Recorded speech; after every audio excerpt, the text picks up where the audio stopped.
Eccoci qui, pronti per vivere con voi adesso l'arena, quella che abbiamo preparato, e due acclamatissimi finalisti dell'Isola dei Famosi che hanno fatto soffrire anche Malgioglio, Mirjana Trevisan e Nicola Canonico. È la gioia delle signore.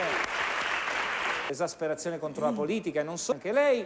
Allora, invece la base di tutto, che è la passione, l'emergenza. Mai. Io penso che la comicità, l'essere un comico, un comunicatore, faccia transito, fare satira, di compassione. Vorrei che si spendesse una parola Grillo anche nelle piazze italiane al primo Vaffa Day, cioè non si sta facendo una ripresa, lo sapete, il programma di Daniele. Ridono tutti.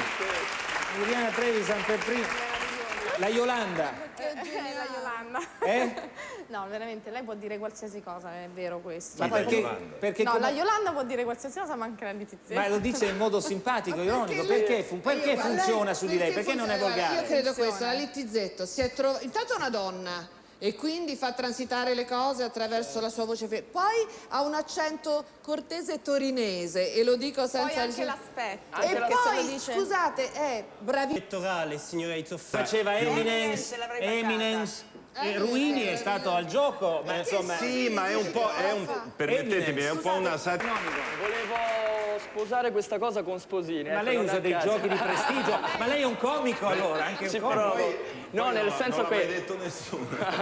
Il discorso è questo, insomma, giustamente, la comicità è una cosa, la satira è un'altra cosa, insomma, perché la satira quindi è questo poi, è un attacco un po' al costume, la comicità è anche un modo per divertirsi. Perché finisce sempre nelle grane? Questo ci chiediamo. Sentiamo perché. Secondo me. Carlo Siani.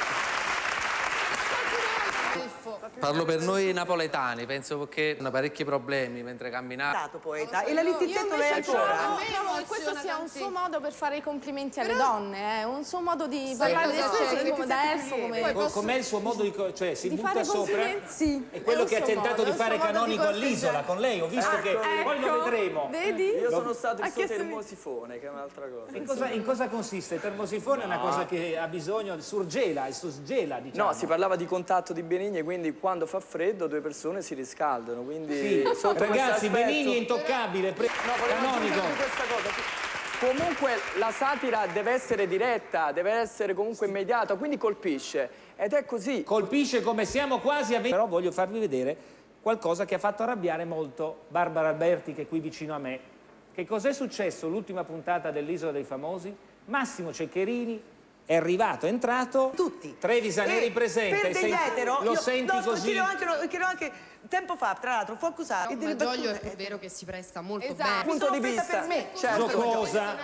Per quanto riguarda il caso specifico non l'ho trovato volgare perché Cristiano è uno molto autoironico, si presta al gioco ed è comunque un attore, attenzione. Se si dava dei nomignoli, assolutamente, lui avrebbe reagito male, anche lui si sarebbe offeso e ha giocato. Sono d'accordissimo con la signora Alberti. È vero che Cristiano ha costruito il personaggio, perché lui l'ha costruito. Lui è il comico di se stesso, ma lo fa in maniera molto esilarante e carina. Cioè, non ha provato nemmeno a Signor Ceccherini è esagerato. Sì, ma lui si definisce Regina Marco, non si è difeso. Scusate, Malgioglio non è il problema. Lì c'è stata...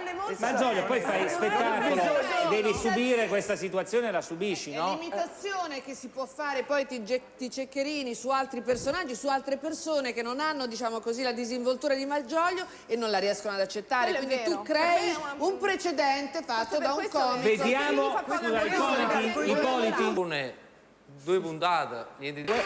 Credo frigge la volgarità con l'ironia di Siani.